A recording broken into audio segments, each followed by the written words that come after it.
me actually ask them, are we doing a full clear?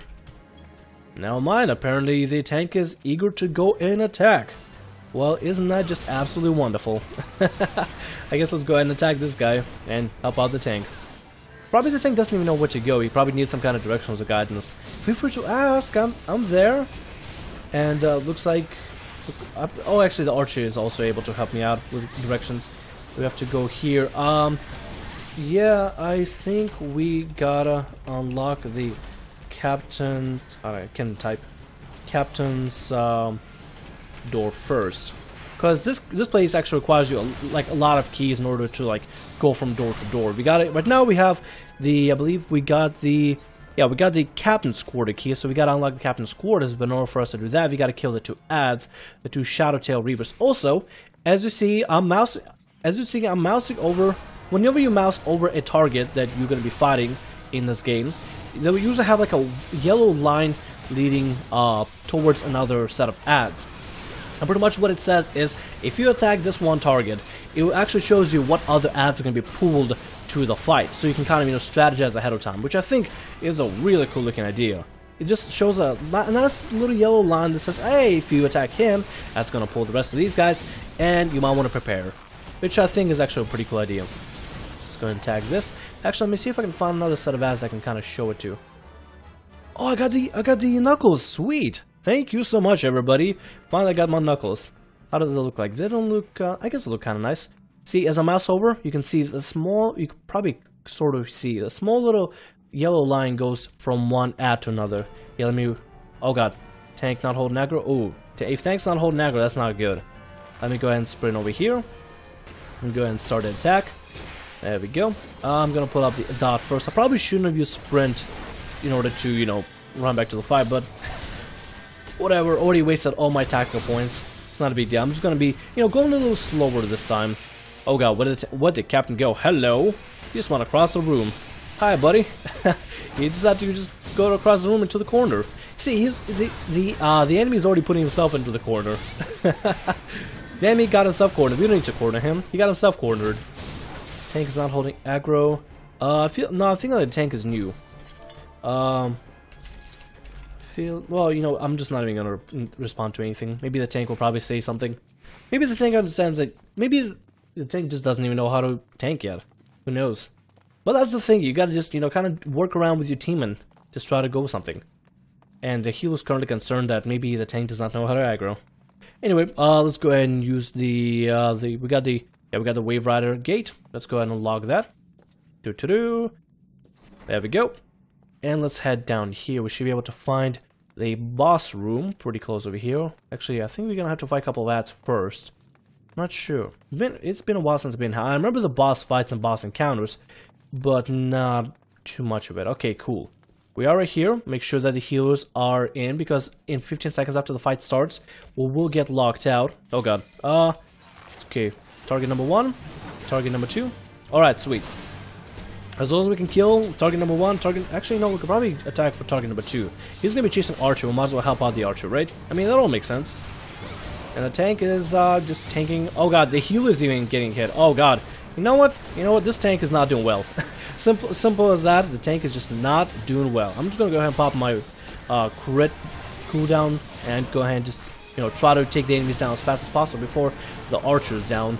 Currently, this is not a good situation. You don't want to be in this situation. You want to make sure the tank got everybody. The healer only heals the tank, and then the 2 DPS just melt down the ads together in a team, like we are doing right now. So the tank should be taunting him and actually tanking him. Okay, now everybody on the captain. Oh wait, no, is the guy not dead? Wow, he wasn't even dead. Archer, you're supposed to scrap him. Come on, you're supposed to be the scrapper kind of class. You're supposed to be there, just nail enemies down and just kill them immediately. Okay, now this fight, if I remember, that door over there is supposed to open and a bunch of dogs are gonna pour out. That's what's gonna happen, if I remember correctly. Yep, there they are. Here come the scurvy dogs. And the enemy somehow got knocked back. I didn't even know that was a thing. I'm just gonna go ahead and attack the scurvy dogs, because scurvy dogs are gonna be a problem. Do I have like 2? Oh god, I got 2 scurvy dogs on me. If I need to, I'll pop a defensive cooldown, but I think I'll be okay for now. Ooh, Haymaker, come on. Ooh, can we use Haymaker? Yeah! There we go. Alright, Archer, I'm gonna go ahead and help you out of here, buddy. I got your back, and you got my back. As long as we work together, we should be just fine. And I probably should start peeling for the heal right now. The heal's gonna be taking lots of damage. Alright, good. I got one of the dogs, and the archer got the other dogs. That is good. Fantastic job, Archer. Let's go and kill this last little mutt. And let's kill Captain Madison. Ooh, now I can use another limit breaker. Let's do another one. Braver. And the boss ran away before that could even take effect. Wonderful. That was a waste. We got a shield. That's for Gladiator and Paladin. You know what, Paladin? If you get it, and if it helps you, then that's awesome.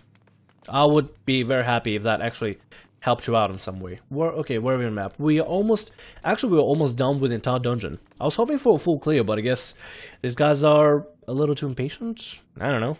Let's go ahead and do this. Alright, Tank. What you gonna do? What you gonna do for us, buddy? Oh yeah, by the way, you can also change poses. I actually kind of like that. They have this system where you can, like, I don't know, change up something in your emotes to just change up the idle standing animation, which I think is kind of cool. It doesn't really do anything, it just looks cool. That's about it.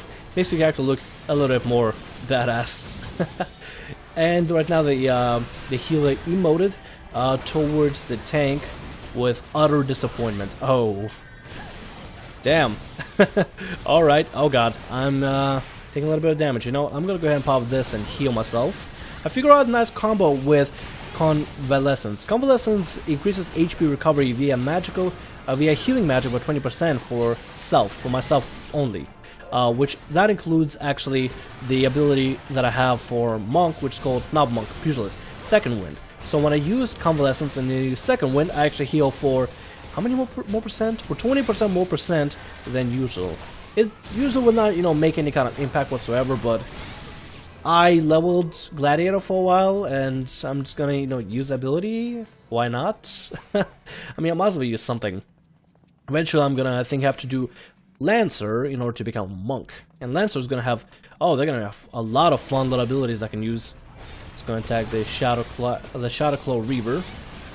I'm just gonna focus on attacking the enemy of the tank at most. The next fight, by the way, the boss fight, that's gonna be really exciting. I'm gonna tell you all the mechanics about it as I'm gonna do it, and hopefully we'll do well on it, because it is, you know, it may seem like you know, these low-level dungeon monsters and bosses are pretty easy. They are not really. They are actually quite a challenge, and I'll be surprised if somebody nailed them down from the start. Because when I first did any of these bosses, I failed horribly, but I tried to make out for it by, I don't know, do my best with it. Let's go and get this Shadow Eye Reaver. Shadow Eye? I don't know. I can't even speak for today. It's been a long day. Well, at least I'm not reading text dialogue. At least I'm not doing that. At least we're getting some kind of fights and epic battles happening. Alright, Tank, hopefully you will not, you know, send us to our doom, and hopefully we'll be just fine. As long as you figure out how to jump around a rock. Alright, so if he's gonna pull one of these ads, it's gonna pull 2 more ads. So we're gonna go ahead and attack the Shadow Scale Reaver with him and see if we can kill the Reaver. And this place is gonna be the last boss that we're gonna have to fight. I'm gonna hope that the tank and everybody else is not gonna pull before the cinematic ends, because I want to be able to see the cinematics while I'm, you know, while I'm in these dungeons. They're pretty short, so not gonna take forever. It's not like a raid cinematic or anything. Those I'll probably have to, you know, watch on the side or something, you know, just not to keep the entire group waiting. But for now, I'm just gonna, you know, enjoy myself and enjoy my cinematics, and I'll explain the fights as I go on to kind of give you an insight. Because I guess this is kind of a way to show a little bit about the game and kind of what I like about the game, as well as pretty much show off our first dungeon and pretty much what it's like. I mean, for the most part, honestly, the one thing I would definitely recommend to do, which is something this tank did not do, is actually go explore and kill a bunch of ads. You can get a lot of experience out of these dungeons just for killing ads, honestly, and just build up a limit breaker. Because if you build up the limit breaker, you can use it against bosses or other complicated ads or in rough situations, and that is a beautiful ability to use. That's an awesome ability to use. Alright, so let's watch the cinematic.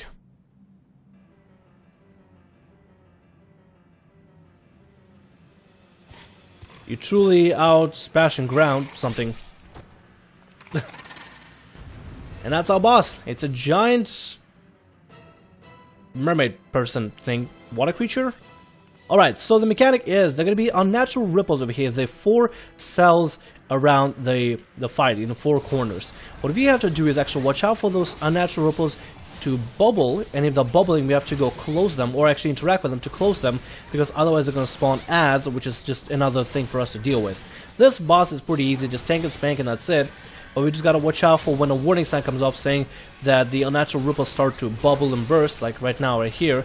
Bubbles begin to ripple from unnatural ripples, or bubbles begin to burst. So we gotta go over and over here and close these things off. Looks like the healer and the archer got their bubbles. There's no unnatural ripples happening there, as far as I believe. I'm just gonna have to look out for these closer ones. I'm gonna make sure that the healer and the archer just have to worry about the one each at the back corner. I'm just gonna worry about the closer ones since I'm DPS. Let's see. Oh, never mind, archer got that one. Okay. Oh no, hold on. You know what? I'm gonna go ahead and sprint over to this one. I'm wasting my TP, but I'm gonna make sure that we do not spawn an ad. Those ads are gonna be a pain for the tank to deal with, and this tank does not look like he's experienced in this kind of fight.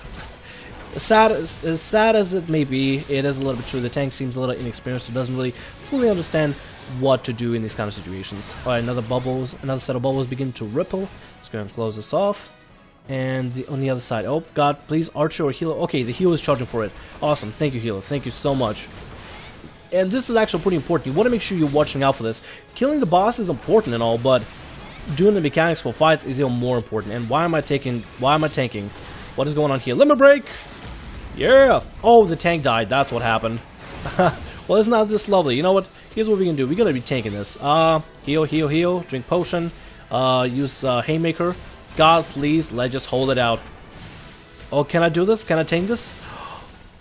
We did it. We did it.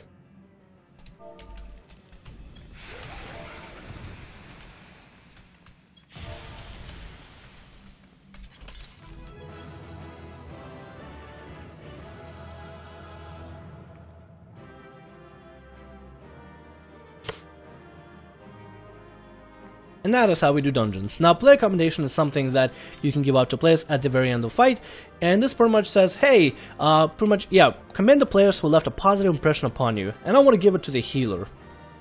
Congrats on, hold on, GG on the awesome job. Heals. That healer did actually really well. The tank kind of flopped there towards the end, there's nothing much we can do. The tank, oh wait, is he raising? Oh, he is raising him, awesome. So we're gonna just go ahead and have the tank raised. The tank did not do the best, but he tried. That's pretty much all we can accommodate him for. Alright, well, at least I gave the healer the accommodation, because the healer actually did pretty damn well for this kind of a hectic fight. And look at that, even I got a player accommodation. I'll take it. I'll gladly take a player accommodation from anybody who says like, hey, good job. Play accommodations, I believe what you can do is actually collect enough of them to like set up achievements. I'm not sure if they do things 100%. I think they pretty much just count as player rep. It's something other, I suppose, as far as my understanding goes, it's something that other players can actually, you know, look at and actually be able to tell like whether you are, you know, a decent player that actually, you know, works well with others, or you kind of player that, you know, kind of was more of a solo person. I'm not 100% sure what the accommodations do. As far as I understand, they only got me a title for collecting a certain amount of them, and there's a challenge to collect a certain amount for experience, but that's about it. Otherwise, I don't really know 100% what the currency really does for me, but as far as I believe, I want to collect them. If I can get play accommodations, I will try my best to get a play accommodation in every single dungeon or little like guild has or raid or whatever I do. Nevertheless, let's go ahead and attack some wild dildos and complete some of the side quests around the area, because I mean we are within the zone and we're gonna be questing here, so we might as well go ahead and just complete some of the quests around the area before we move on to another dungeon. And I don't want to do 2 dungeons, you know, one dungeon like back to back, because that would just, you know, that would be the very long videos and it would not give us enough breathing room to kind of, you know, just enjoy and do some side quests on the side. That'd be, you know, that'd be actually pretty lovely. Doing some side quests and actually traveling from dungeon to dungeon and stuff. And actually just seeing the sights and all that.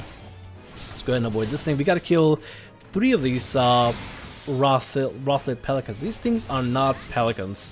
These things are close to pelicans. They look like some kind of weird bird reptile monsters. That's what they look like. Let's go and get 2 more, and we'll turn in the quest. And I believe from here on we can actually continue our main quest adventure. And our main quest will actually, let's see, what is going to take us. We got to go back to Baderon. Yeah, Baderon and the Drowning Wench. So we're going to have to go back to Limsa and Minsa to meet up with the guy at the bar. I believe I know where the Drowning Wench is. I'm not 100% sure. It's on the 2nd floor, I know that. It's on upper Lanosea, and it's, if I remember, there are 2 levels to each capital city. There's the upper level and the lower level, pretty much for every capital city out there. Now, that does not include the capital cities in the Heavensward expansion, because I'm yet to dive into that. I just recently reached level 50 on my main character, so I'm starting to slowly but surely kind of get into the story right now. Let's go ahead and we can probably just go ahead and sprint up to turn in some of the quests, and I think after that we're not going to grab any more quests. We're just gonna head back to Limsa, to the airport dock, and actually take a little ferry back to Limsa and Minsa. So we got actually a person to talk to over here first. The Will Swiss with the mom that was actually pretty angry or pretty rude. Let's go and complete this quest. I probably should be reading the dialogue, but part of me just kind of want to. God, I got in a real bad habit of for my main character just like skipping dialogue like crazy. Well, at least we, you know, got some dexterity. I should be putting in strength, shouldn't I? Damn it. I'm not good with this kind of stuff. Can I reset? There's gotta be a way for me to reset at a certain point. I don't know. I'll figure something out. Swiftly done. They do say there's a soldier dallies and adventurer hurries. Peaceful as it may seem now, the encampment was built to ward against the kobolds of Nomoro to the north. We do not forget our purpose. You only need to look to our name. Storm Commander? Well, I guess I'm not sure what the name would be for this place. The valley floor was once lined with skulls of kobolds we slew, so that no invader might reach its southern mouth and the settlements beyond without treading on death with every step. Whoa. Damn. Nowadays, it seems we are in danger of treading on dodo eggs at every turn, or the others to feast on them. The dodos bought by settlers now run feral and keep us in meat, eggs, and headaches. Well, I'm glad I was able to help out with your dodo problem. Let's go ahead and jump over like this. So agile, much agile, such acrobatics. Let's go and just, we could probably run over there, but I'm just gonna be, the lazy person that I am, just gonna teleport, because whatever. Probably should just teleport it straight to Limsa and Minsa, but teleportation across the ocean is a little bit more than teleportation across land. So I'm not gonna waste that much gil. I'm pretty wasteful with gil, but I'm not that wasteful. That's not good. Anyway, if you're gonna be playing this game, try to save your gil, because gil will be important for fast traveling left and right. It will matter at certain points, so yeah, be cautious with it. Actually, we also, what I'm going to do? I'm going to go ahead and put some mustard eggs over here, and I'm going to put some orange juice on this side. I'm used to having, like, the side stuff on this side over here. This stuff we can't really do anything with. We can probably move this over like that. Alright, let's go ahead and talk to the ferry escaper and head back to Limsa and Minsa. Purchase passage to Limsa and Minsa. And it's going to cost us 40 gil. 40 gil, that's, like, nothing. That's not even a problem. Like, 130 gil to, like, teleport, or 200 on over to teleport. That's pricey, but 40 gil just to travel on a boat on a little ferry and just have a little loading screen, that's nothing. I have no problem with that. I would gladly pay the money. I probably should have just not even spent money on any teleportation, but I don't really think about this kind of stuff when I just do things. I'm just like, okay, just do it. Probably not the best way to, spending my money, but what can you do? Let's go ahead and go up here. I'm kind of starting to get used to all the capital cities to the point where I think I don't need a map anymore. I think. I'm not 100% sure, but I think I don't need a map anymore. I'm just getting comfortable, everywhere I go. And as soon as we turn level 20, I'm going to continue the main quest. By the way, the class quests in this game are a story arc of their own, and I am currently doing like different class quests for other classes other than the monk, because I want to do it here first in the let's play before I do it on my on my main character. But the story arcs for some of these class quests are freaking amazing. They're incredible. They're really, really good, and I love it. Whoa, hold on one sec. We got a new ability, Twin Snakes. Deliver an attack with a potency of 100 on the 40 when executed from target's flank. Can only be used while in raptor form. Additional effect, increases damage of 5%, duration of 15, changes forms to curl. Twin Snakes. Now, can we just replace True Strike with Twist Snakes, or changes to Raptor form? This changes to Raptor form as well, and gives extra damage. What about this? Opponents are 150, 190 from behind. So this is a little bit worse, but it does apply increases damage on total. That might be something we might want to actually put up every now and then. So I'm gonna keep it right there as a 5. Let's go and over to the, what is the place called again? The Drowning Wench. There we go. Completely forgot the name there for a second. Alright, now that we're here, I think what I'm gonna do actually is end right before we talk to Bailron over here about the next quest. Actually, can we sit at the bar? I wonder if it allows to. It will. Awesome. Alright, yeah, we can be a little patron at the bar and just gonna enjoy ourselves, you know, maybe grab some grub or something. There we go. Get nice and comfy. The hands kind of float there, but whatever. Anyway, next episode, we're going to continue the adventures of Elliot Rosepetal. Thank you so much for watching. Make sure to subscribe if you'd like to see more. My name is Thamriyell. Like, subscribe, and as always, have a great day. See ya.